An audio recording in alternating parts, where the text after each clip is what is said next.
আমরা মাছে ভাতে বাঙালি। সারাদিন যতই বাইরের খাবার খাই না কেন, মাছের ঝোলের সঙ্গে একটু ভাত না মেখে খেলে আমাদের ঠিক তৃপ্তি হয় না। আজ বানাবো কাতলা মাছের বড়ি, আলু, ঝিঙে দিয়ে পাতলা ঝোল।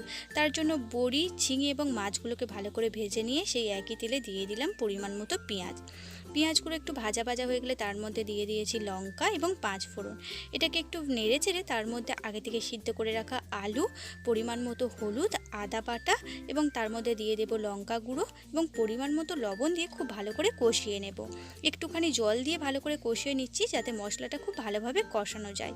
এবার তার মধ্যে পরিমাণ মতো জল দিয়ে ফুটে উঠলে বড়ি এবং ঝিঙে যেটাকে ভেজে রেখেছিলাম ও মাছ সব কিছুকে দিয়ে খুব ভালো করে এটাকে নেড়ে চেড়ে দেবো। তারপরে একটুখানি জিরে বাটা এবং সর্ষে বাটা দিয়ে ভালো করে নেড়ে এটাকে ফুটতে দেবো বেশ কিছুক্ষণ ধরে। খুব ভালো করে এটাকে ফুটিয়ে নামিয়ে নিলাম। দেখুন কত সুন্দর মাছের ঝোলটা আমার রেডি হয়ে